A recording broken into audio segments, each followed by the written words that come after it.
de presentarles al hermano Javier Parada. Él hizo estudios en psicología, filología hispánica, filosofía y teología. Su formación monástica se le debe al monasterio trapense en Jacona, Michoacán, y desde el 2011 realiza una experiencia como ermitaño en la diócesis de Córdoba, Veracruz, México. Bienvenido, hermano Javier, aquí al Colegio Fray Luis de León de los Agustinos Recoletos. Queremos que compartas tus conocimientos a nosotros y sobre todo tu experiencia como ermitaño, cómo lo puedes vincular a este tema de los padres de la iglesia. Adelante, bienvenido. Gracias, Fray. Gracias por la invitación. También a Mario, que me hizo favor de hacerme llegar la invitación. A las carmelitas que me acogieron aquí en su casa para poder conectarme. Y bueno, a todos los que están presentes. Me gustaría, no sé, empezar con algunas inquietudes que tengan sobre el tema, algunas preguntas, y a partir de eso, bueno, empezar como la charla. No sé si existan algunas, pues, preguntas que hayan surgido a raíz del tema o algunas inquietudes que estén ahí en su corazón o en su cabeza, ¿no? Y a partir de eso, pues, empezar un poco como a hablar del tema.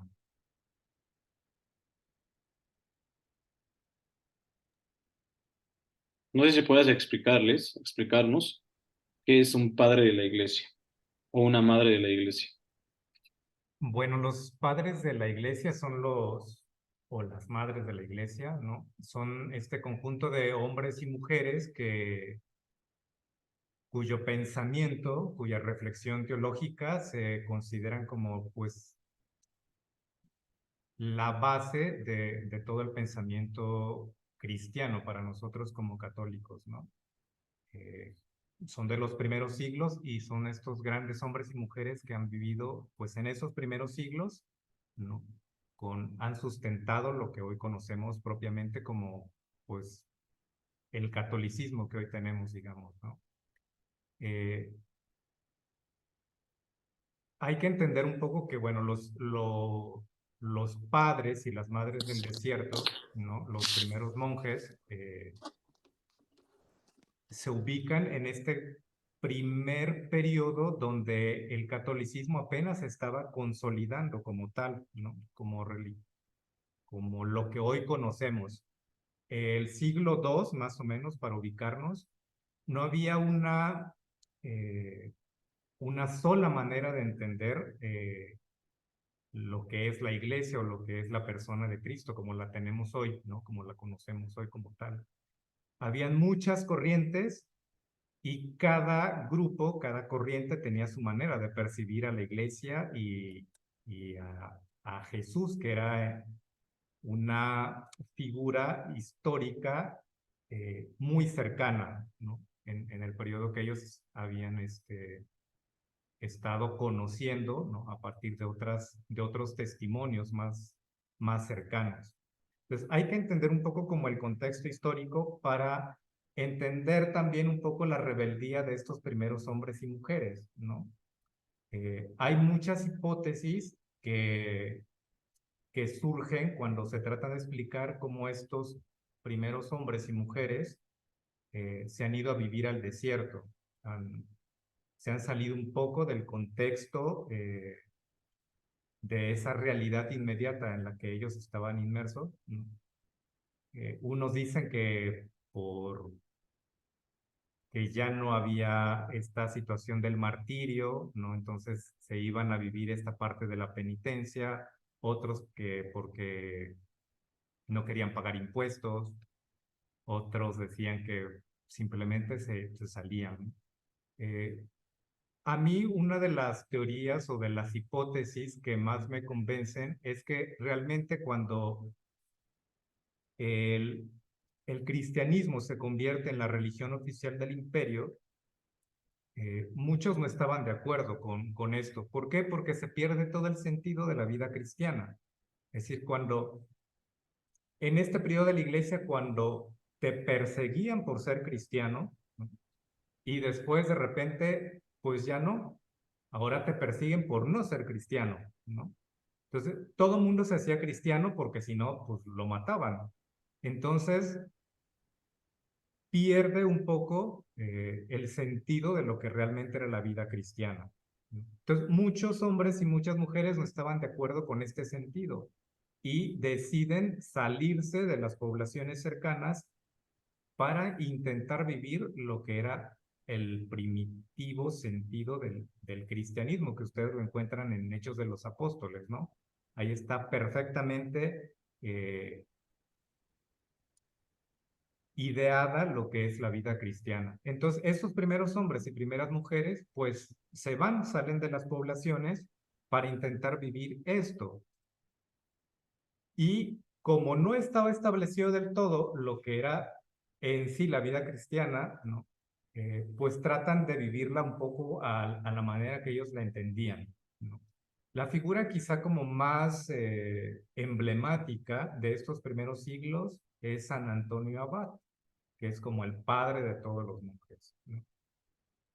Eh, pero además, bueno, hay que también entender que había muchas mujeres en ese periodo que ya habían estado haciendo estas experiencias, ¿no? Eh, Se habla poco de las madres del desierto, ¿no? Un poco también hay que entender el contexto, ¿no? En que las mujeres, como hasta ahora, en la iglesia, desgraciadamente, ¿no? No tienen esta posición que deberían tener. Sin embargo, al menos para nosotros en el monacato, la figura de la mujer es imprescindible porque tienen esta intuición, esta sensibilidad para captar otras cosas que nosotros como hombres no las tenemos. Eh, entonces, este periodo de la iglesia, ¿no? Que es los primeros siglos, abundan estas experiencias tanto de hombres como de mujeres que se van. ¿Por qué? Porque en el desierto, pues ahí había una igualdad, no existía ninguna, digamos, ningún problema con la jerarquía, ¿no? Era salirse un poco de todos estos esquemas, de toda esta jerarquía, de toda esta manera de entender de establecerse, ¿no? La jerarquía en los primeros siglos del cristianismo. Con el concilio de Nicea, como les decía hace rato, cuando se establece la religión oficial del imperio, pues se empiezan a establecer todas estas jerarquías. Entonces, muchas figuras que no entraban dentro de la ortodoxia, pues tienen que buscar otros sitios, otros espacios donde poder realizarse humanamente, ¿no? Y donde vivir su vida cristiana, su fe. Entonces, estos primeros hermanos y primeras hermanas que se han salido de estos esquemas, ¿no? Son los que de cierta manera establecen una mirada teológica mucho más profunda, ¿no? A la par con la ortodoxia, ¿no? Hay que recordar que hay un sinfín de maneras en que estos hombres y mujeres van a establecerse al desierto. Hay unas formas un poco raras y extrañas que para nosotros quizá sean un motivo de risa, ¿no? A estas alturas de nuestra vida. Pero hay hermanas y hermanos que llegaron a vivir en árboles, en columnas, en cuevas, ¿no? En las tumbas. Y cada una de estas experiencias pues tiene su propia riqueza. Eso es un poco como el contexto histórico de estos primeros padres y primeras madres, ¿no? Del desierto. Eh, no sé si hay alguna pregunta hasta aquí, alguna cosa que les salte, algo.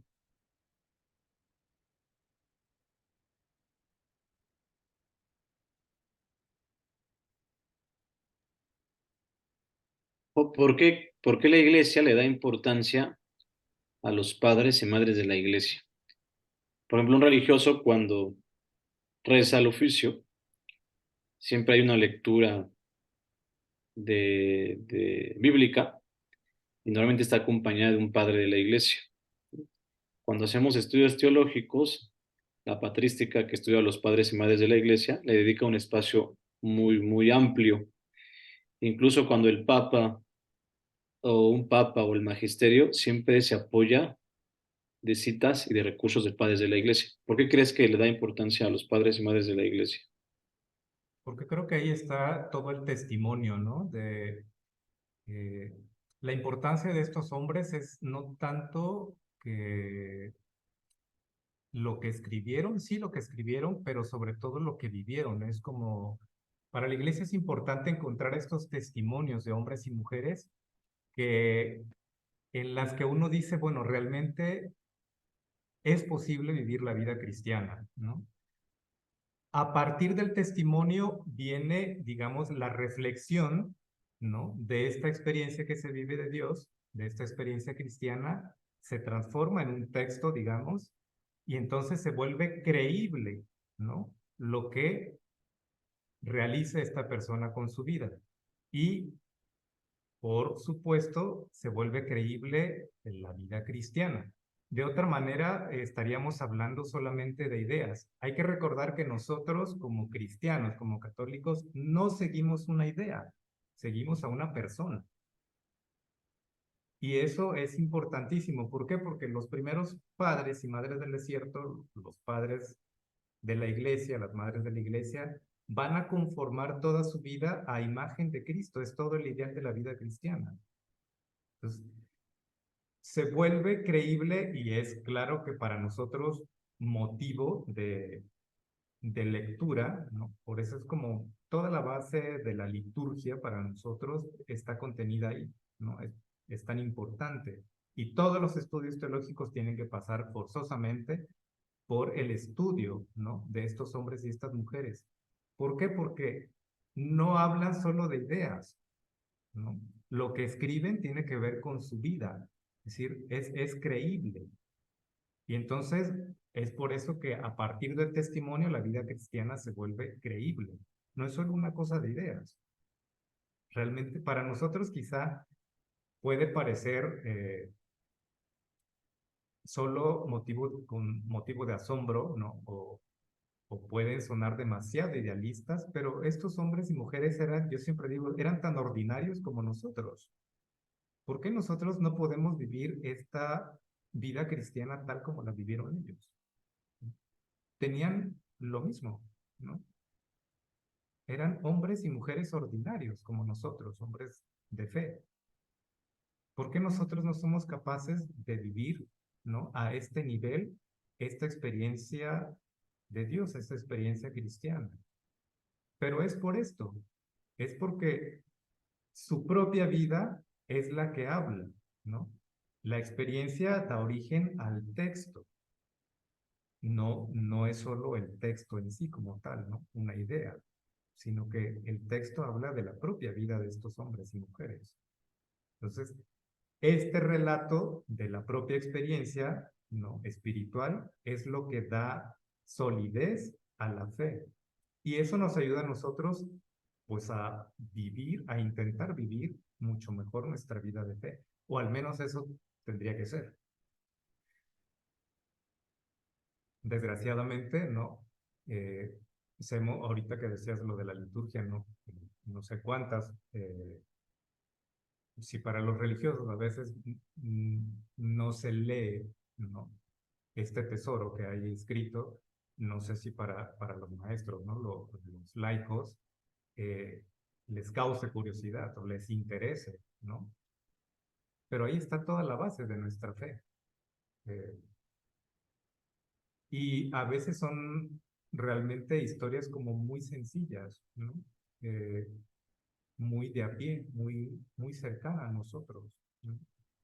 Eh, pero es posible, yo soy de la idea de que tenemos que regresar. No soy amigo del tradicionalismo, pero soy de la idea de que tenemos que regresar un poco a la lectura de estos primeros padres y madres, ¿no? Porque ahí está condensada toda nuestra fe.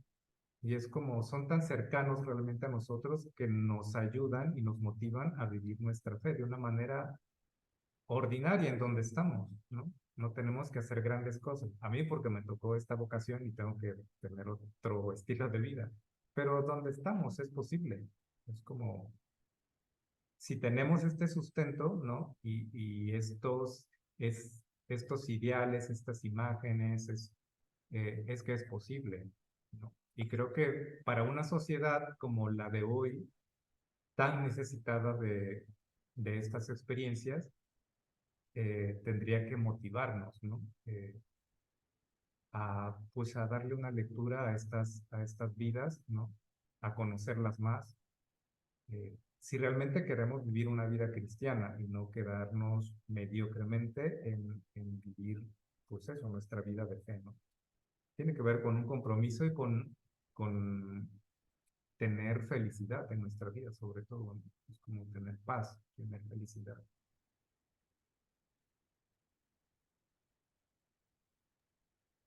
¿Alguien tiene alguna pregunta para saber introducir? ¿Tienen claro lo que es un padre, madre de la iglesia?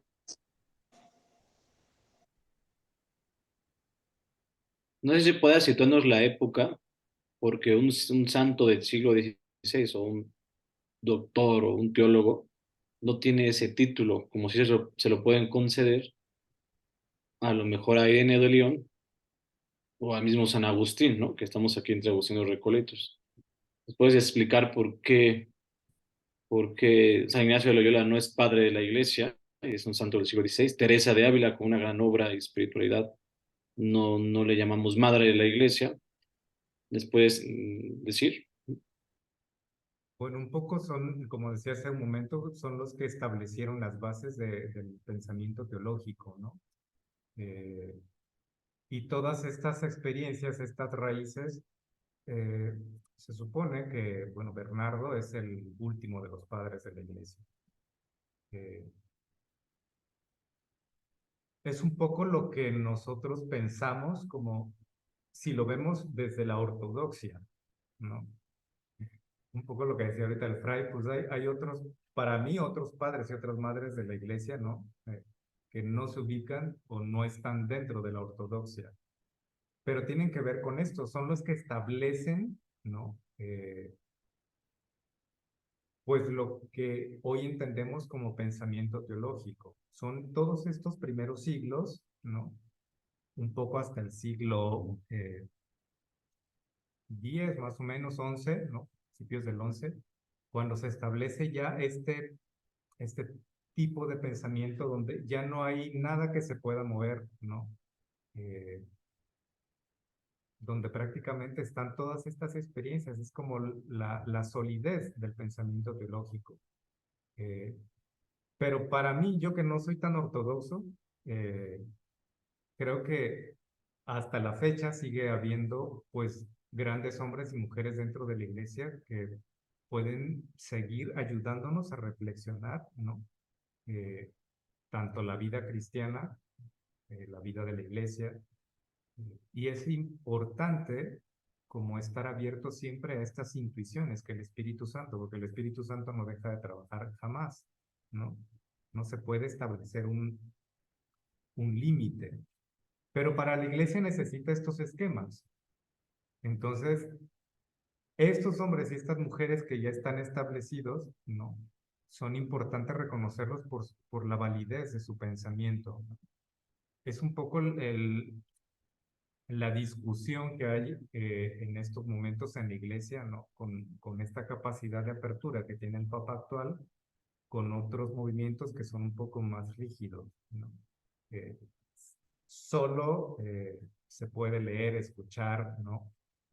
Hasta cierto punto, y para el Papa tiene como esta visión mucho más abierta, ¿no? Es como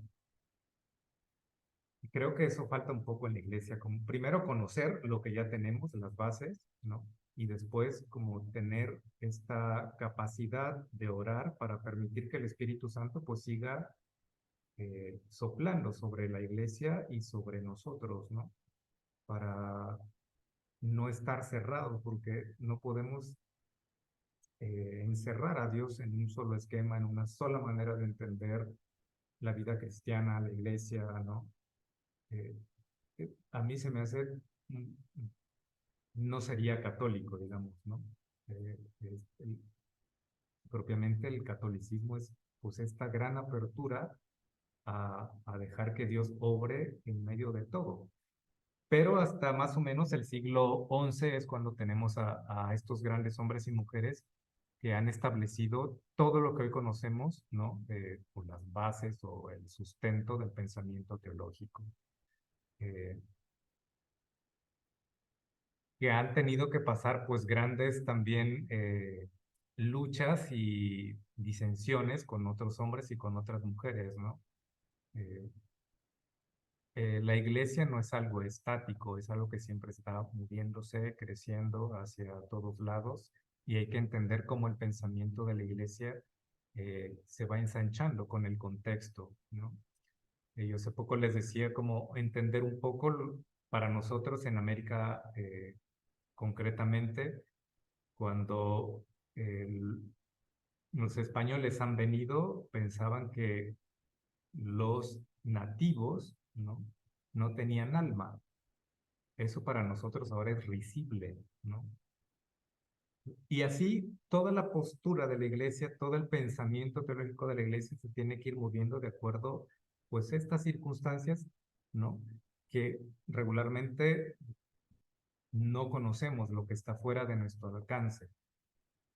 Este primer pensamiento teológico está ahí, es la base, pero se tiene que ir refinando, se tiene que ir complementando con pues la manera en que piensa cada uno de ustedes, ¿no? Por eso es importante como conocer, estudiar, ¿no? Y también pues pensar y hablar, es importante, ¿no? Es importante que ustedes reflexionen y piensen, hablen, ¿no? Expresen lo que para ustedes es la vida cristiana, hacia dónde tendría que ir la vida cristiana. No sé si le hice más bolas, Fray, o era por ahí.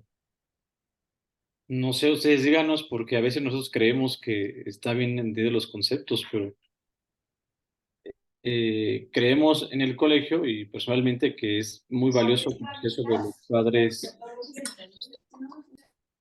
los padres de la iglesia, sobre los padres y madres de la iglesia. No sé si tengan alguna duda, una inquietud o de otros ponentes que les han hablado o que no quedó claro, aprovechando aquí el hermano Javier.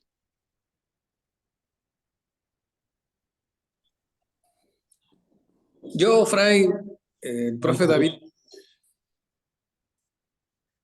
eh, menciona que pues ya hay pilares, por decir así, ¿no?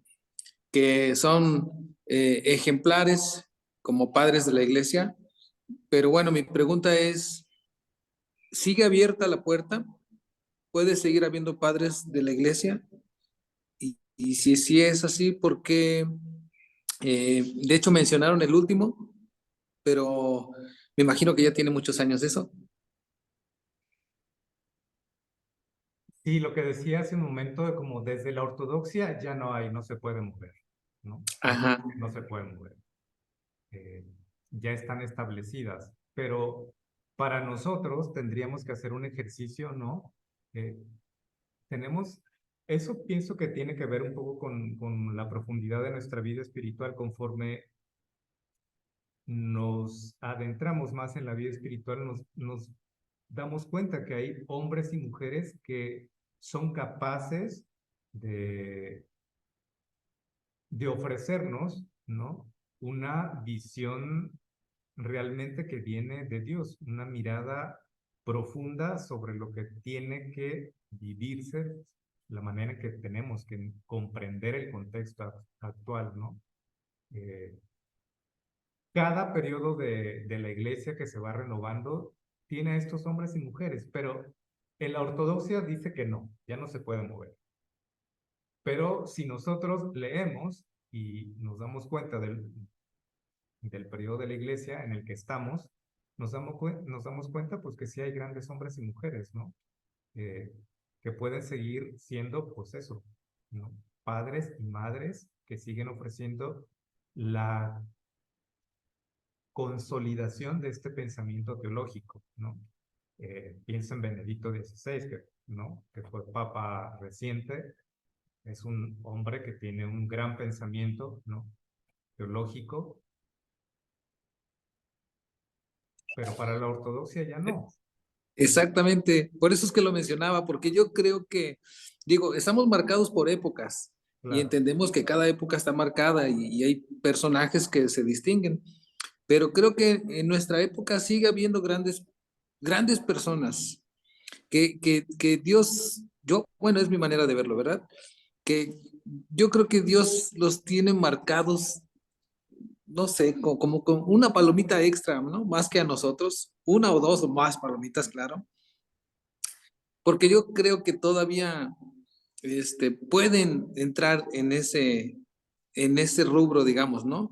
Pero bueno, como dice usted, en cuestión de la ortodoxia, pues ya no, y claro que pues lo entendemos y lo acatamos, pero creo que sigue habiendo todavía grandes ejemplos en ese sentido. Como usted el que menciona, ¿no? Benedicto XVI es un gran ejemplo en ese sentido. Entonces, hacia eso iba mi pregunta, pero bueno, lo está respondiendo muy bien. Le agradezco mucho.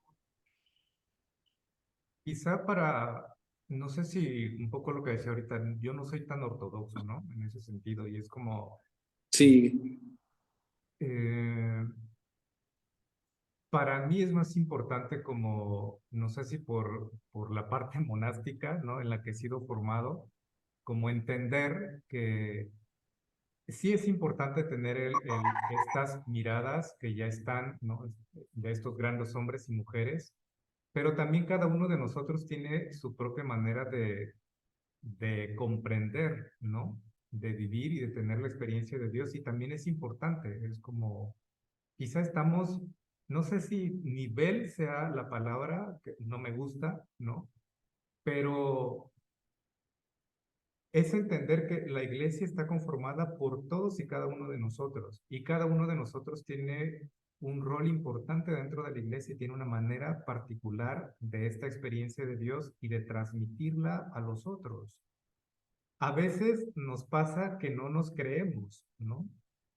Eh, pero a veces influye mucho más el testimonio que a lo mejor cada uno de ustedes da, ¿no? Que lo que pueda decir Benedicto XVI para el resto de la iglesia. A veces tiene más peso lo que los demás ven en su vida ordinaria, en ustedes, ¿no? Que lo que un gran teólogo, un padre de la iglesia diga para todos los demás, ¿no? Entonces, a veces le echamos un poco la bolita a estos grandes hombres y mujeres y descuidamos el testimonio que nosotros podemos ofrecer a los demás, ¿no? Por eso le decía hace rato, es tan importante, sí, el pensamiento teológico de estos hombres y mujeres, pero tiene que ver más con el testimonio de vida que dieron. A partir de ese testimonio surge el texto, ¿no?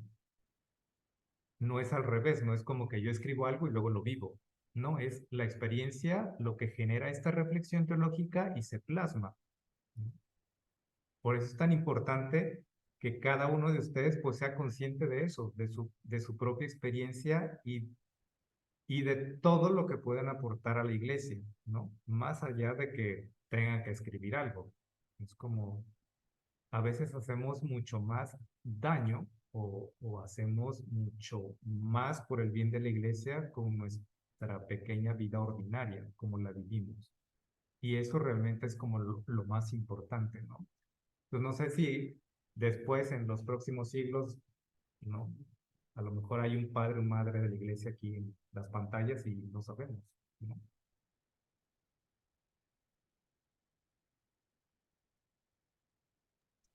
muchas gracias.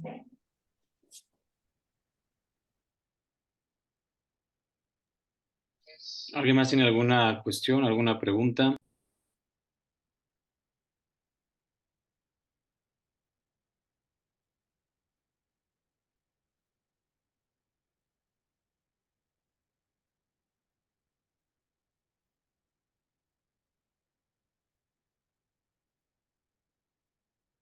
A ver, yo. A ver, Fray, dice que los padres de la iglesia son los que establecen los principios teológicos, bueno, con su vida también establecen los principios teológicos. Entonces, ¿sería posible que eso se cambiara ahorita? No, decimos que para la ortodoxia no, ya dentro Ah, del sistema, ¿no? Ya no ajá. están los reconocidos, digamos, los padres de la iglesia, que son los griegos y los latinos. Ya están ahí Atanasio, Basilio, Gregorio y Crisóstomo. Y los de la iglesia latina, Ambrosio, Jerónimo, Agustín y Gregorio Magno, ¿no? que son como los fundamentales, ¿no? Pero para la iglesia, para la ortodoxia, ya no se puede, ya están eso, ya es todo el fundamento, ¿no? Teológico ya está ahí. Por ejemplo, todos los que va surgiendo, hablamos ahorita de Benedicto XVI, ese pensamiento de Benedicto está sustentado, ¿no? En todos estos padres que estuvieron antes, ¿no? En lo que la ortodoxia dice que ya no se pueden mover. Pero decíamos nosotros, sería risible no reconocer el gran legado que ha dejado Benedicto, ¿no? U otros, ¿no? Pensadores y pensadoras de los últimos siglos, ¿sí? La iglesia tiene esta mirada, ¿no? De decir, hay un sustento, hay una base, ¿no? Pero al final del día siempre se está moviendo un poco, no se está, tiene esta apertura, pero no es tan fácil, para esto tiene que pasar un montón de tiempo, ¿no? Para que se establecieran estos primeros padres tuvo que pasar un montón de tiempo de discusiones, de concilios, ¿no? Creo que ya está, la ortodoxia dice ya no se puede, pero no sabemos qué va a pasar en el futuro, ¿no? Por eso le decía, es tan importante como seguir caminando con la historia de la iglesia y sobre todo para ustedes, para nosotros como cristianos, como católicos, seguir formándonos y seguir intentando vivir lo mejor que podamos nuestra vida cristiana, porque no sabemos si al rato uno de ustedes va a ser un padre o una madre de la iglesia, ¿no? Puede que la iglesia se abra en otro tiempo, ¿no? Y decir, bueno, están estos hombres y estas mujeres que también han pensado, han reflexionado la vida de la iglesia, la vida, ¿no? Espiritual, y han dado, pues, esta línea, ¿no? Que puede seguir siendo un motivo también de reflexión continua. Pero si se lo preguntas a un cardenal, te va a decir, no, ya no.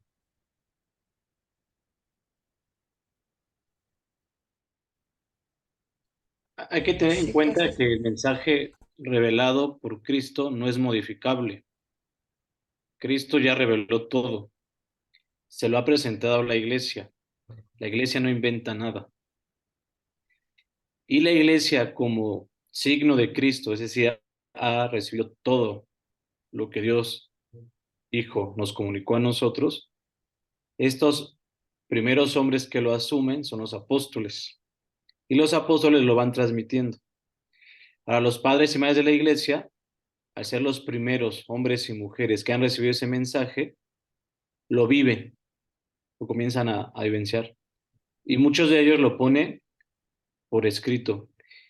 Y otros, la generalidad de ellos es que lo hacen por escrito de una forma pedagógica y pastoral, para que entiendan pues todos sus oyentes o lectores. Tú nos puedes decir, ahora, hermano Javier, la iglesia va avanzando, ¿no? Y hay elementos que se perdieron, ¿no? Desde los orígenes de la iglesia. Uno de ellos es el tema de la sinodalidad, ¿no? Que está hoy muy de moda por el Papa Francisco. ¿Qué puedes rescatar o qué podemos rescatar de los padres y madres de la iglesia y podemos recibir nosotros y que se ha perdido a lo largo de los siglos o en el siglo XXI que se ha perdido por parte de la iglesia? Yo creo que una de las cosas que hay que seguir valorando es esta capacidad de discutir, es decir, que el hecho teológico, ¿no? La experiencia de Dios no se agota, no puede agotarse, ¿no? Como tú decías, hay Cristo, o sea, ya hay algo revelado, ya está establecida ¿no? Para la iglesia ya no se puede mover esto, ya no hay ningún cambio. Por eso todas estas personas que dicen las visiones o todo este rollo, ¿no? De estas gentes que tienen estas experiencias, ya que me dices y ya está todo revelado, ¿no? Ya está todo. Ya para qué quieres que el Señor te dé una revelación, ¿no? Particular, ya está todo revelado, no necesitas nada más.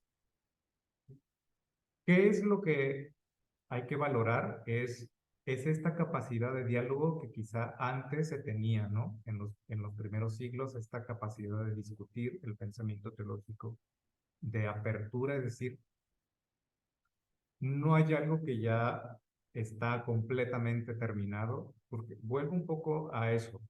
Es como decir, Dios ya no se puede mover de aquí. Es esto y ya no hay más. Dios siempre está más allá de lo que pensamos y de lo que vivimos. Sí está la revelación, eso ya no hay para dónde hacerse, no. Pero sí tenemos esta capacidad de seguir reflexionando. Y quizá lo que nos falta es esta capacidad de discutir que en los primeros siglos sí existía, ¿no? Esta apertura. Eh, y quizá lo que tenían antes era esta formación sólida. Es decir, no se mandaban mensajes en el chat, ¿no? Como ahora hacemos, o las discusiones risibles que hay en todas las plataformas, ¿no? Es como gente discutiendo por tarugadas, ¿no? Sin una sólida formación. eh, si vas a hablar sobre algo, bueno, al menos ten un poco de certeza sobre lo que vas a hablar, ¿no? Pero esa capacidad que tenían antes los primeros padres y las primeras madres, ¿no? Esta solidez que tenía que ver mucho también con su propia vida. Yo soy mucho de hacer hincapié en esto, es como, es la propia coherencia de vida lo que da sustento al pensamiento, ¿no? Porque nosotros no seguimos una idea, seguimos a una persona y todo el sentido de la vida cristiana tiene que ver con la imitación de esta persona, retomar eh, la imagen que hemos perdido por el pecado. Entonces, todo el pensamiento de estos hombres y estas mujeres tiene que ver con eso. Se han eh, ocupado de renovar la imagen de Cristo que se había perdido por el pecado. Entonces, este trabajo que han hecho interior es lo que ha ayudado a la profundización del pensamiento teológico. Pero es la coherencia de vida, es la vida, ¿no? Lo que genera el pensamiento, la reflexión, no al revés. Y a veces una de las cosas que ahora pensamos es que solo tenemos que hablar y no es eso, ¿no? Por eso tantas discusiones y es como todo lo que vemos en la iglesia, ¿no? Son estas discusiones que son sin sentido cuando no hay una coherencia de vida, ¿no? Lo que genera para nosotros asombro en estos primeros hombres y primeras mujeres es que había una coherencia de vida, ¿no? Lo más que podían. eh, Vivían, intentaban vivir bien su vida cristiana.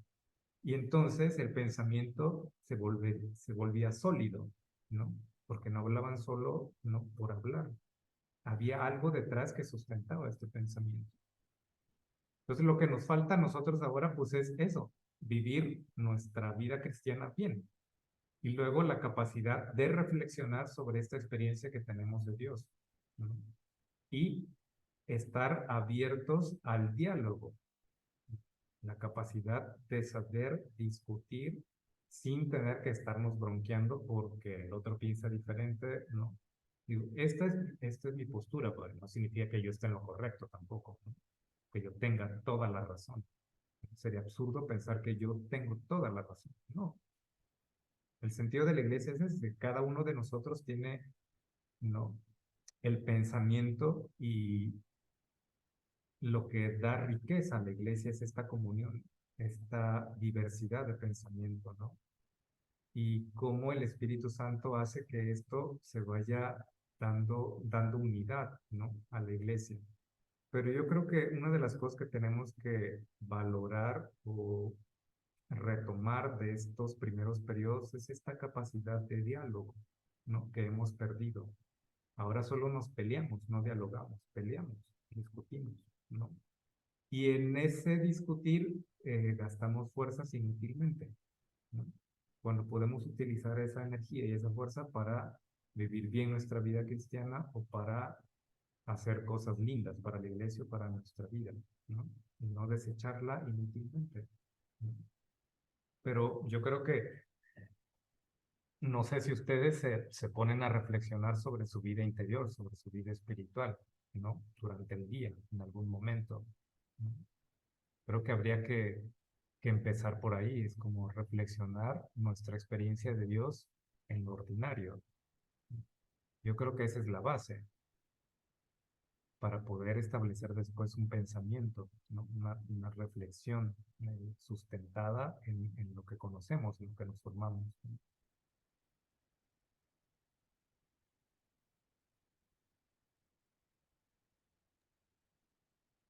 ¿Alguien más tiene alguna pregunta?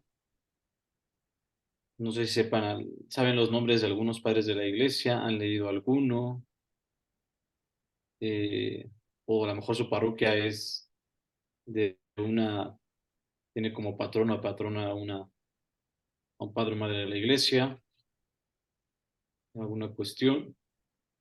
Sí, Pili, adelante. Fray, bueno, yo una pregunta. Justo ahorita bueno, que decía el hermano Javier sobre esta parte de que nos peleamos cuando hablamos, cómo poder entablar un diálogo, sobre todo con aquellas personas que son agnósticas o que hoy en día pues son personas que obviamente no tienen o con algún hermano separado, cómo sin caer en ese conflicto o en esa guerra, sí poder dar como el testimonio, poder convencer acerca de, pues de que es la religión verdadera, el catolicismo. Cómo hacerle, o no sé si pueda compartirle como algunas estrategias, porque es algo que hoy en día nos enfrentamos mucho, ¿no? Mucha gente a nuestro alrededor pues es completamente agnóstica o dice, no, o les dice, nos dice a lo mejor tal vez, ¿no? Es que pues Moisés, que a lo mejor es uno de los padres de la iglesia, es una persona que vivió hace demasiados años, ¿no? O sea, cómo poder pues evangelizar a través de eso. No sé si me di a entender. Yo creo que es el principal reto de la iglesia en este momento, ¿no? Pues siempre ha sido, en realidad, siempre hemos tenido los mismos problemas y las mismas dificultades. A veces nos desgastamos un poco lo que decía ahorita, como en tratar de convencer a través de las palabras para que otros se acerquen, ¿no? Pero hay que entender primero, y eso es muy importante, que la fe es un don. Lo que podemos hacer es rezar para que esta gente, ¿no?, se le dé el don. Pero jamás vamos a poder convencer a alguien con palabras y hacerle entender la experiencia de Dios. ¿Por qué? Porque la fe es un don. No es algo que se pueda dar, ¿no? Ni por un papel, ¿no? Por eso decía hace rato, al principio, estos primeros hombres y mujeres que se fueron a los desiertos eran por esto, porque el cristianismo se convirtió en la religión oficial del imperio. Entonces, ¿qué haces con eso? Obligas a todos a creer. Pero eso no es el chiste. Ahí no hay iglesia, no hay sentido de iglesia, ¿no? Para mí es más importante la parte del testimonio, es decir, la gente se va a sentir atraída, ¿no?, por lo que tú vives, ¿no? Si ven que eres amable, si ven que eres generoso, es decir, si tú vives las virtudes cristianas, ¿no? Esta persona es diferente. Y no necesariamente porque tengas un signo, ¿no? Una cruz o un hábito, lo que sea, ¿no? Yo no sé si el fray conoce, hay un movimiento en la iglesia que se llama Comunión y Liberación. Ellos tienen unos consagrados, les llaman Memore Domini, ¿no? Y son hombres y mujeres que son laicos consagrados, no usan hábito, regularmente no llevan ningún distintivo y viven en diversos ambientes, dan clases, hospitales, ¿no? Eh, pero yo cuando los he conocido, eh, me he quedado impresionado por el impacto que transmiten estas personas con su vida, ¿no? Eh, y hay muchos testimonios, porque están insertos en muchos ambientes, en situaciones difíciles, ¿no? Donde le cambian la vida a las personas, ¿no? Sin decir ni siquiera que son consagrados, no tienen ningún signo que digan que son católicos, ¿no? Hasta que las personas, ¿no?, les preguntan, bueno, ¿tú qué eres, no? ¿Por qué eres diferente a nosotros? Pero es la vida, ¿no? A veces nos desgastamos más por tratar de convencer a los otros con palabras, pero yo soy enemigo de eso, ¿no? Digo, eso pierdes tu tiempo. Si tú tratas bien a una persona, la persona se va a sentir, ¿no? Va a querer estar contigo. Si eres amable, si eres generosa, si vives bien tu vida cristiana, si tú tratas de vivir las virtudes cristianas. No necesitas decirlo. Y la gente se va a sentir atraída por ti. Yo hace poco fui a dar una charla a unas hermanas y les explicaba, ¿no? Ahorita, por ejemplo, que está como tan peleado el tema del aborto, ¿no? Estos rollos, ¿no? Y les comentaba, tengo una amiga de la universidad, ella estudió sociología, una amiga de años, ¿no? Que viene de un ambiente completamente ateo, los papás filósofos, sociólogos, contrarios todo a la iglesia, ¿no? Entonces, esta chica ha crecido así, ¿no? Eh, Se fue a hacer un doctorado a Argentina, eh, y en la comunidad donde está haciendo el servicio, donde está trabajando su proyecto, eh, una familia le ha pedido que bautice a una bebé. Y entonces me escribió y me dice, oye, me pidieron, ¿no? Y le dije, tú ni siquiera estás bautizada, ¿no? No puedes. Y además porque tú eres pro feminista, pro aborto, todas las concepciones, ¿no? Que van en contra de lo que el pensamiento de la iglesia actual, ¿no? O lo que la iglesia te está pidiendo, ¿no? Y entonces fue darle un poco como la catequesis, decir, bueno, eso que implica que tú tienes que aceptar las verdades de la fe, de la iglesia, lo que la iglesia te propone. Y entonces, bueno, le dije, mira, tú que estás en Argentina, ve y busca unos padres, ellos que los conocen como curas villeros, ellos trabajan rescatan a jóvenes drogadictos y a chicas que están a punto de abortar, entonces ellos trabajan con este grupo, ¿no? Y los ayudan y bueno, tienen otra manera de ayudar a estos jóvenes que están en estas situaciones de riesgo. Entonces la chica vio lo que hacían, ¿no? Y ha decidido hacerse católica. Se bautizó y entonces, bueno, se hizo madrina ya después de... Pero ves, es este el ejemplo, es el testimonio lo que va a atraer a otras personas, ¿no? A volverse cristianas, a volverse católicas. Pero es el ejemplo. El problema es que no tenemos ejemplos, ¿no? Tenemos pocos ejemplos, o los que tenemos que dar ejemplos, que somos todos en realidad, nos cuesta. Pero entonces es más fácil discutir, ¿no? Tratar de convencer con palabras, pero no, yo soy enemigo de eso. Trates de vivir bien tu vida y eso es lo que convence a las otras personas, ¿no? A veces hasta en la propia casa, ¿no? Es como, ¿para qué vas tanto a la iglesia si, mira, no? Pues a veces es difícil. ¿Por qué? Porque la vida cristiana es exigente, ¿no? Es fácil hablar, lo que es difícil es vivirlo. Pero la iglesia no necesita ya de estar hablando tanto, necesita hombres y mujeres ordinarios, como todos nosotros, que puedan vivir bien su vida cristiana, que puedan motivar a otros a acercarse, ¿no? Yo creo que perdemos demasiado tiempo, ¿no? Intentando convencer a los demás con palabras. Es la vida. En realidad todo el sentido está en nuestra vida. Tratar de vivir lo más coherentemente posible. Nunca vamos a llegar a ser completamente perfectos, ¿no? Porque siempre estamos creciendo humanamente, espiritualmente. Pero al menos intentar, ¿no? Vivir aquello en lo que se supone que creemos. Esa es la manera más efectiva. Yo hasta este momento no he encontrado otra. Yo descubrí que a través de las palabras no, por eso me hice el monje, ¿no? Porque entendí que no era la manera, ¿no? Vi que no había motivo, no hay un método, es la vida, es la vida. Con la vida tú convences a las personas.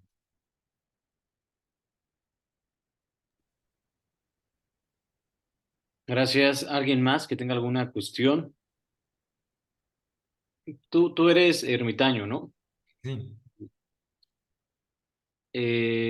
Bueno, no hemos tenido frecuentemente el testimonio de un ermitaño.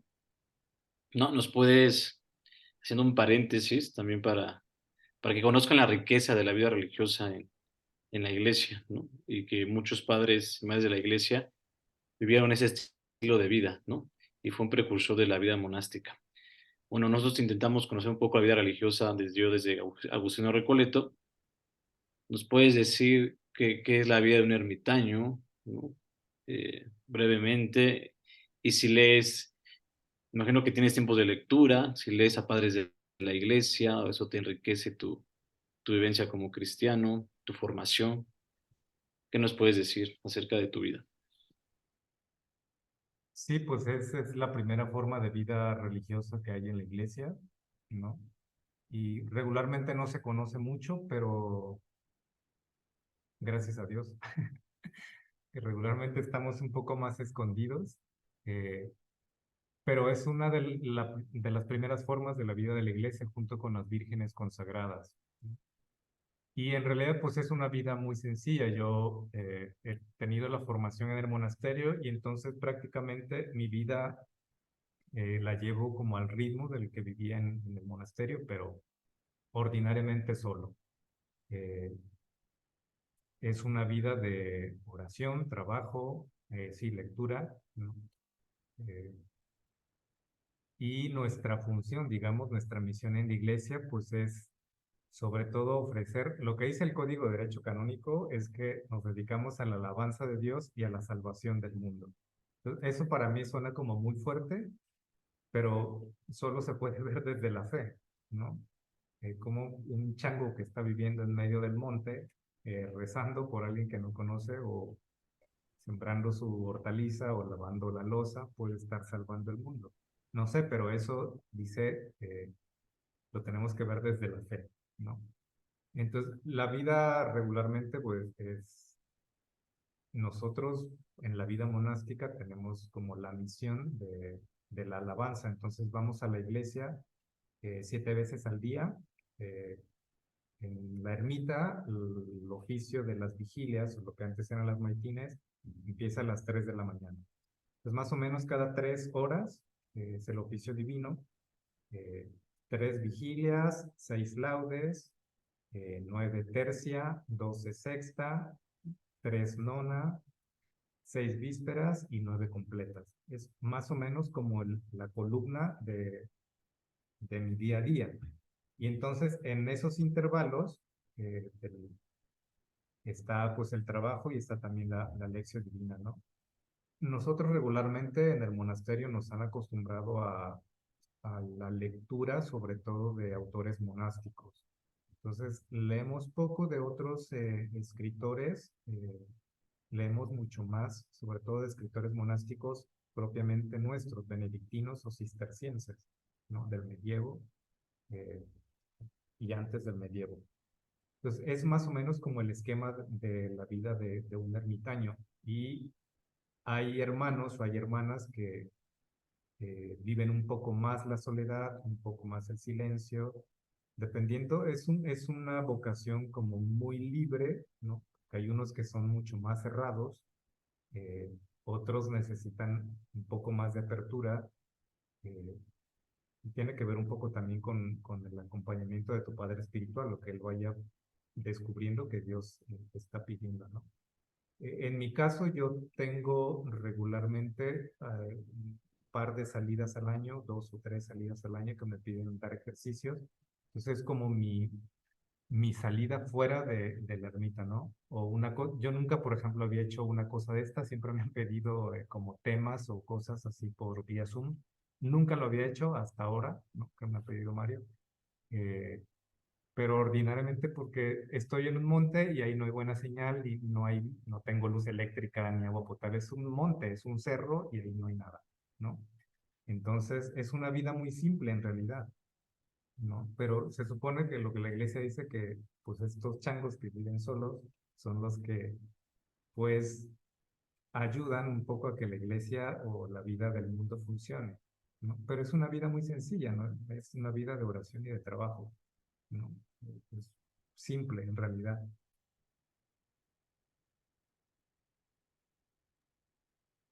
Gracias por el esfuerzo que haces, ¿no? De interrumpir un poco tu misión como ermitaño y que nos compartas tu testimonio a través de esta charla. ¿Alguien más que tenga una pregunta? Tenemos 27 minutos. Aprovechemos al hermano Javier.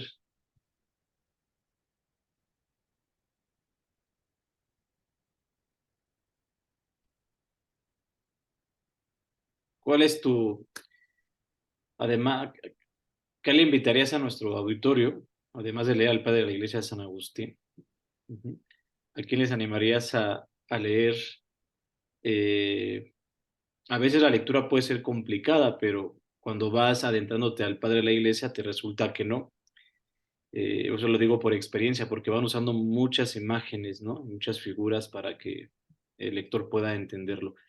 ¿A quién les aconsejas para leer como una primera lectura o adentrarse a los padres y madres de la iglesia? Híjole, un padre que yo recomendaría muchísimo, que es como, les va a servir además mucho para su vida ordinaria, es San Juan Clímaco. Eh, es increíble, ¿no? Tiene que ver mucho con nuestra vida ordinaria y cómo entendemos el mundo hoy, ¿no? Cómo nos relacionamos con, pues eso, con todo lo exterior, ¿no? A nosotros. Pienso que si logran encontrar la escala espiritual, es uno de los libros más bonitos que hay, ¿no? De los padres de la iglesia. De verdad se los recomiendo muchísimo, es una chulada ese libro. Eh, y habla, pues eso, habla concretamente sobre aspectos que pueden ayudar mucho a la vida monástica, pero es súper aplicable a la vida ordinaria de cualquier cristiano, ¿no? Están como los grandes problemas humanos ahí, ¿no? Y es como muy práctico. Yo creo que a él, ¿no? A San Juan Crisóstomo, creo que también tendrían que leer. Son como de los más conocidos, digamos, ¿no? Y como de los que vale la pena, las cartas de Ignacio de Antioquía, ¿no? También eh, los Gregorios, ¿no? Que son también como muy conocidos. eh, pero bueno, yo no sé si se quedan con San Juan Clímaco, yo con eso me doy por bien servido. Y pues ya tienen Agustín, ustedes que están cerca de los frailes, pues con Agustín tienen ya, ¿no? La liturgia, regularmente nosotros usamos otra liturgia, eh, pero ordinariamente la liturgia romana tiene muchísimos textos de San Agustín, ¿no? Nuestra liturgia regularmente no tenemos muchos textos de Agustín, tenemos más textos nuestros, ¿no? Pero creo que basta con que lean pues lo que tienen ahí en la liturgia romana, ¿no? Eso para saborear es suficiente. Pero sí, Clímaco yo creo que les recomendaría mucho, pues es que casi todos, o sea, Cirilo de Jerusalén, eh, San Ambrosio de Milán, que también es una chulada, eh, San Juan Casiano, eh, híjole. Pero si encuentran a San Juan Clímaco, de verdad, pienso que no se lo, les va a ayudar mucho en su vida. Es como muy interesante y van a tener como un panorama como muy grande de ese periodo de la iglesia y pienso que les va a ayudar mucho para su vida espiritual. Sobre todo este texto de la escala espiritual es muy bonito, es muy bello. Y es eso, es como ayudarte pues a llegar, ¿no? A lo más que puedas en tu imitación de vida cristiana a través de muchos escalones, ¿no? Y están ahí, pues estos grandes problemas que están dentro de nuestro corazón, ¿no? En el corazón de todos, ¿no? Estas grandes dificultades que tenemos para conformarnos a imagen de Cristo. Eh, hay muchos. Pero pues si ustedes tienen a los frailes, pues ya ahí con San Agustín tienen más que suficiente para toda la vida, ¿no? Es como, hay una gran cantidad de textos de Agustín que valen la pena y que tienen que ser leídos y saboreados, ¿no? Gracias, hermano Javier. Pili, ¿tienes alguna pregunta? Sí, le quería preguntar si cuando decía, bueno, de que usted hace oración pues cada 3 horas, alguna sugerencia para que justo cuando uno hace oración, estando dentro del mundo, pues como que tenga la capacidad justo de hacerla como adecuadamente, ¿no? Porque por lo menos en mi caso personal pasa que a veces pues estoy con demasiadas ideas en la cabeza o a lo mejor no busco como ese espacio para hacer esa oración o pues muchas veces a lo mejor hasta me pasa, ¿no? Que me llevo a quedar dormida. Como qué hacer, porque al final del día creo que es muy importante para lo que usted decía antes, ¿no? Si queremos dar un buen testimonio de vida, creo que tenemos que hacer oración, si no, pues es como complicado. Yo lo que siempre recomiendo, sobre todo a los laicos, ¿no? Que no tienen como estos grandes momentos obligatorios, ¿no? Como los religiosos, cuando se despierten en la mañana, cuando les suena el despertador, primero no pongan trompa, es decir, ay, ya, otra vez, otro día. No es como, despiértense, si abren los ojos, vuélvanlos a cerrar y tomen 3 minutos para agradecer primero que abrieron los ojos, darse cuenta de que están vivos, de lo que tienen, como agradecer lo que ese nuevo día, ¿no? La oportunidad. Yo siempre digo, a veces damos por sentado un montón de cosas que tenemos cuando hay otras cosas, ¿no?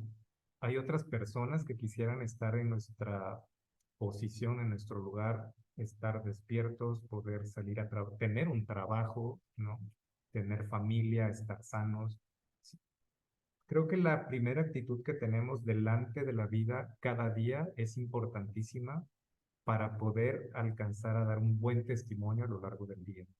Entonces, lo primero es agradecer, es decir, no sabemos si vamos a amanecer mañana. El hecho de que amanezcamos es como, Señor, gracias porque amanecimos, ¿no? Porque estoy vivo, porque tengo la oportunidad de hacer cosas lindas hoy.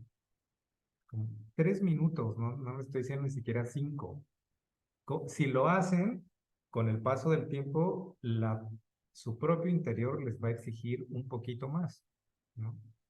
Pero basta con que empiecen a practicar con 3 minutos cuando se despiertan. Y al mediodía, en un momentito que tengan, escóndanse en el baño o donde sea, otros 3 minutitos, ¿no? Es como para, a ver, estoy a la mitad del día. Es como un poco para pensar en lo que he hecho hasta este momento, respirar, estar tranquilo, ¿no? Es como, o sea, gracias que estoy hasta este momento, ¿no? Y dame la fuerza para continuar, ¿no? Este otro tramo de tiempo hasta la tarde. Y en la noche cuando regresas igual, no necesitamos grandes momentos. Para ustedes es difícil porque están agotados de tantas cosas. Lo importante es que esta oración sea pura, profunda y que salga completamente del corazón, ¿no? Eso es lo más importante. Dar gracias, ¿no? Es como de las oraciones más bonitas que podemos ofrecerle al Señor, ¿no? Es como decir, no dependemos de nosotros mismos, dependemos de alguien más grande que nosotros.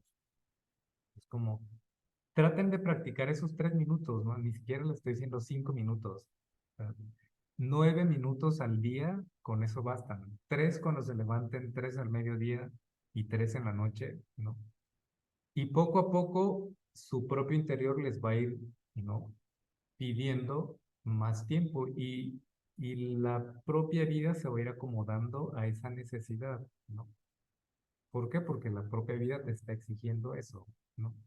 Está ahí esa necesidad, pero ordinariamente no la vemos porque hay un montón de cosas que hacer, ¿no? Pero esto es importante también, detenerse y agradecer. Pero eso, no tienen que hacer gran esfuerzo, ¿no? A veces no se impongan estas cargas tan grandes porque si les digo media hora, no lo van a hacer o lo van a hacer un día y al día siguiente les va a dar hueva o no van a poder y se van a frustrar y luego ya no lo van a hacer. Entonces, mejor 3 minutitos, ¿no? 3 minutitos e intenten, ¿no? Que se haga. Si al día siguiente no lo haces, no va a costar nada al día siguiente retomar, porque son solo 3 minutos, ¿no? En cambio, si es mucho tiempo, se van a frustrar y no lo van a volver a hacer. Mejor de a poquito, ¿no? Pero eso sí, agradecer es importantísimo eso. La oración tiene que ser de agradecimiento sobre todo, ¿no? Y cuando hay alguien que te pide una oración, pues ya, Señor, ofrecer las contrariedades de la vida, ¿no? Si todo lo que nos pasa, no hay que pelearse con la realidad, que siempre es difícil, ¿no? Y contradictoria, es como, úsenla para su propio bien, no se estén peleando con esas cosas. Como, Señor, te ofrezco esto, ¿no? Que no entiendo, o esta situación difícil, por fulano de tal que está pasando mal en el hospital, o por una necesidad concreta. Y se van a dar cuenta que cuando ofrecen ese malestar, inmediatamente desaparecen, se caen, porque le dan otro sentido, ¿no? Ya no solo un peso que hay que llevar a una cosa difícil, ¿no? Es como el peso desaparece, se cae. Pues, pero traten de hacerlo para que no crean que les estoy cuenteando. Muchas gracias. Adelante, profe David. Sí, gracias, Ray. Hermano Javier, lo que nos está compartiendo, créame que primeramente, personalmente, lo puedo decir, es una experiencia muy agradable para mí, es un aprendizaje personal, pero también la verdad, obviamente lo quiero compartir con mis alumnos. Y créame que cuando les diga que estuvimos platicando con un hermano que vive en las condiciones que usted está, les va a llamar mucho la atención. Esa situación en la que, digo, yo lo veo primeramente en mí y creo que la mayoría hemos de coincidir, estamos ya tan mediados dentro de nuestro trabajo, de nuestra labor, de nuestra vida, en nuestra rutina, que la verdad es, pues es muy complicado a veces darnos ese tiempo, ¿no? Yo veo que, por ejemplo, muchos niños hoy en día les es muy difícil estar lejos de los medios tecnológicos porque para ellos ya es algo muy común, ¿no? Un celular, un videojuego, la simple televisión. Y platicarles yo de que hay alguien en la iglesia, que hay muchas personas dentro de la iglesia que viven en condiciones como usted lo hace, por labor, por ese principio, por convicción. ¿Qué consejo le daría usted a los niños? Por medio de mí, ¿le gustaría dar algún consejo, compartirles alguna experiencia de vida que le gustaría que mis alumnos supieran? Yo creo que un poco lo que expresaba hace un momento, ¿no?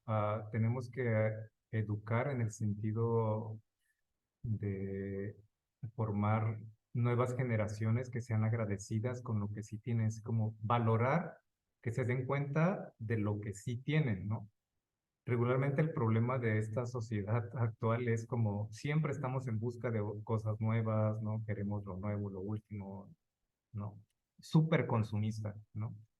Y es como no valoramos las cosas que son realmente importantes. Por eso les decía hace un momento, es como, ¿cuántos de ustedes, no, están sanos, se pueden mover por sí mismos? Es como hacer consciente a las nuevas generaciones de que estas son las cosas que son realmente importantes, ¿no? Que están vivos, que se pueden mover por sí mismos, ¿no?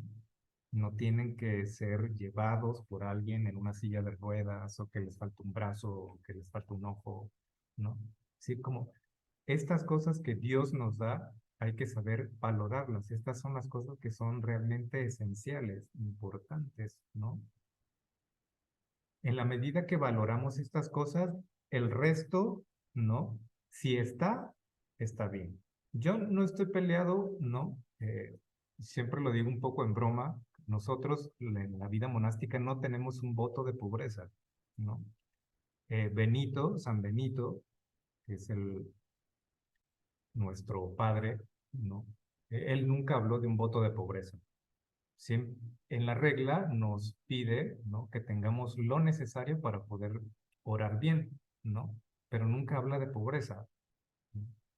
Y yo siempre digo un poco en broma, ahorita que está el fray, que ellos hacen el voto de pobreza y nosotros la vivimos, ¿no? Es como, ¿por qué tenemos que aprender a vivir con esas cosas que son realmente importantes, ¿no? Que no nos damos cuenta ordinariamente. Ay, yo digo, tengo 12 años viviendo así y no me he muerto por no tener una estufa o por no tener energía eléctrica o por no tener ciertas condiciones que para algunos de ustedes es como lo más ordinario tenerla. Es como tener el pelo y tener una estufa, tener un brazo y tener el refrigerador, ¿no? Yo no las tengo y no me ha pasado nada por no tenerlas. Hay que poner atención a las cosas que sí tenemos, a las cosas que son, sobre todo a las cosas que son gratis, ¿no? Que Dios nos da, nos ofrece.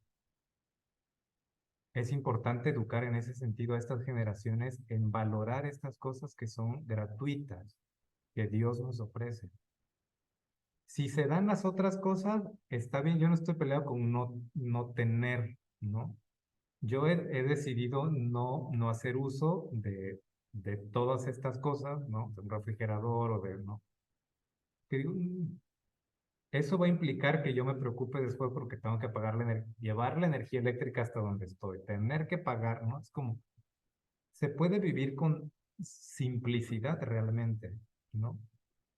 Y además porque lo he llevado como con un motivo de penitencia, ¿no? Que es propiamente nuestra vida como ermitaños.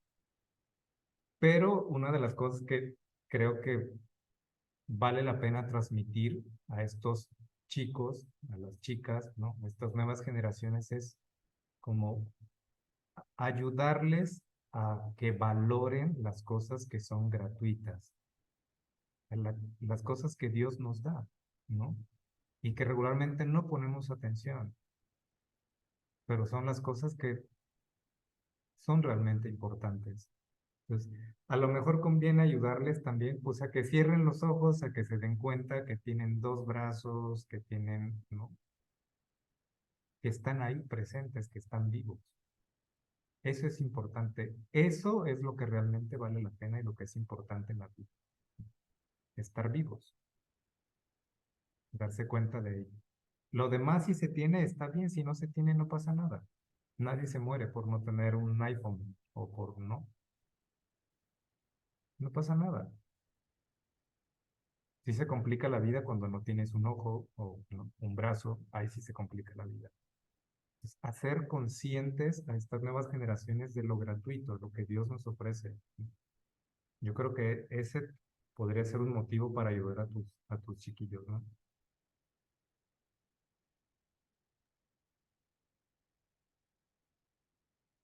Bien, muchas gracias, David, por tu pregunta y el hermano Javier por la respuesta. ¿Alguna pregunta más que quieran hacerle aquí al hermano Javier?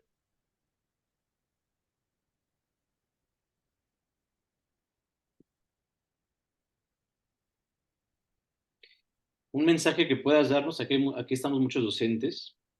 Tú nos decías que los padres y las madres de la iglesia entraban muy duro al estudio, entraban en diálogo con otras sociedades, ¿no? Incluso antes de que el cristianismo fuera la religión oficial del imperio.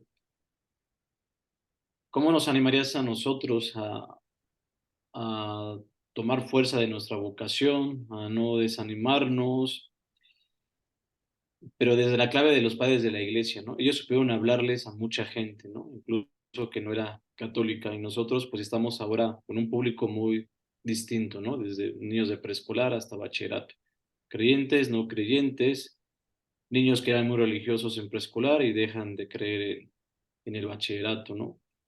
O hombres o mujeres seguidoras de Cristo, pero no amantes de la iglesia, ¿no? ¿Cómo nos podrías tú animar desde la clave de la patrística de los padres de la iglesia a nosotros los docentes? Yo creo que la palabra clave sería aprender a escuchar, ¿no? No estamos acostumbrados a escuchar a los otros. Un poco lo que decíamos hace rato, solo nosotros pensamos que tenemos toda la razón toda la verdad, ¿no? Y entonces nos cerramos.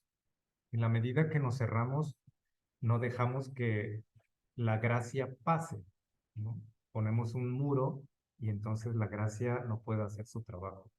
Entonces, Dios obra a través de un montón de gente que a lo mejor ni siquiera es católica cercana, ¿no? Pero a veces Dios habla a través de esas personas, ¿no? Entonces es importante como afinar el oído, saber escuchar, es decir, no cerrarse, ¿no? A las personas, a su vida, a lo que pueden ofrecernos. Es importantísimo estar abierto siempre, ¿no? Saber escuchar. Y saber escuchar no significa solo como, ¿no? La audición, también es como aprender a escuchar, ¿no? Lo que el Señor quiere decirte a través de todas las circunstancias de la vida, ¿no? De las grandes dificultades que tienen los papás de estos niños, es como, a veces no tenemos que resolver todas las cosas, basta escuchar, estar abiertos. ¿Por qué? Porque escuchar, ¿no? Cuando tú escuchas, aprendes a obedecer, obedeces la voluntad de Dios. Como, no hay otra manera para hacer la voluntad de Dios más que escuchando. Pues, bien, tiene la misma raíz etimológica, ¿no? De obedecer y escuchar. Pues, en la medida que nosotros aprendemos a escuchar, ¿no? Podemos obedecer la voluntad de Dios. Hay que estar abiertos, ¿no? Para saber acoger estas realidades que a lo mejor para nosotros pueden parecer fuera de lo normal y en la que Dios quiere manifestarse.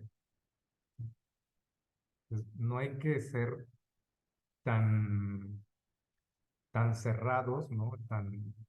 Sobre todo en las escuelas es como mucho más difícil porque tienen realidades tan difíciles, ¿no? Tan problemáticas, ¿no? Y cada historia de cada familia de sus alumnos, ¿no? Pero eso implica, pues eso, saber escuchar estas realidades, ¿no? Y lo que Dios está exigiendo de mí en cada historia concreta, porque además no podemos ofrecer una sola cosa, un solo método para resolver todas las dificultades. Es como la relación que tiene Dios con cada persona es única. Y entonces tenemos que aprender a escuchar a cada persona con cada realidad para poder ofrecer una respuesta también a eso, ¿no? Y para escuchar la manera en que Dios quiere hablarme a través de esa realidad. Pues yo creo que liberarnos de los prejuicios, ¿no? Es importantísimo. Es como romper estos esquemas, romper estos muros que establecemos con los prejuicios, ¿no? Cuando viene alguien y decimos, esto ya es así y así, ya no dejamos que Dios actúe. A lo mejor Dios quiere actuar de una manera diferente a partir de ese día, pero como tú ya tienes un prejuicio, ya no permites que la gracia pase, ¿no? Te cierras. Pues es importantísimo estar siempre abierto, ¿no? Saber escuchar, ir al encuentro de los demás sin prejuicios, sin establecer un juicio ya antes, ¿no? En la medida que nosotros, y tendría que ser así en todas nuestras relaciones, ¿no? En la medida que nosotros establecemos un juicio, ¿no? Previo, ponemos un muro y no permitimos que la gracia actúe, ¿no? Entonces, pues nos quejamos porque Dios no nos habla o porque no sé qué, pero es porque establecemos un muro, ¿no? No dejamos que la gracia actúe. Pues mientras menos prejuicios tengamos sobre las personas, sobre los contextos en los que nos movemos, sobre todo, pues derribamos todos esos muros y la gracia es mucho más fácil que trabaje. Pónganse a pensar ustedes en su vida ordinaria, en el trabajo, ¿no? ¿Con qué prejuicio, ¿no? Van a encontrarse con el otro? Mientras menos prejuicios tengan, van a ser mucho más libres y van a dejar que Dios actúe mucho mejor en su propia vida.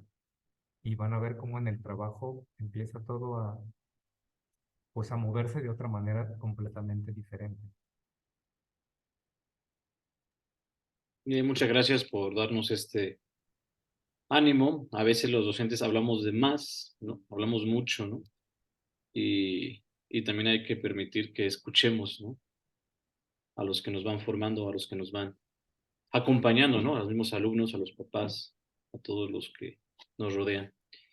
Pues vamos a dar por concluido esta serie de temas de patrística. Agradecer mucho al hermano Javier, que dedicó su tiempo, compartirnos tu sabiduría, tus contenidos, tu forma de vivir, para animarnos, pues desde los modos que vivimos nuestra vida cristiana, como laicos, personalmente como religioso agustino Recoleto. Me voy muy contento, ¿no? De lo que nos vas comentando. Es otra forma de ver tu vida cristiana y yo asimilarla, ¿no? Y como decías, escuchar, porque la gracia seguramente ha actuado en nosotros a través de tus palabras. Muchas gracias por este conversatorio. Vamos a tomaros una foto. Ahí enciendan su cámara. Si quieren pueden sonreír. Y que la gracia actúe hoy en este momento tan valioso que hemos vivido con el hermano Javier. Entonces, si Felipe y Fanny activas tu cámara, si puede el profe David. Yo no puedo, Fray, quién sabe por qué. Ya lo reporté con mi Janet. No sé si es algo del iPad. Pero aquí estoy, sigo conectado, no se preocupe. Sí, gracias. Entonces sonría.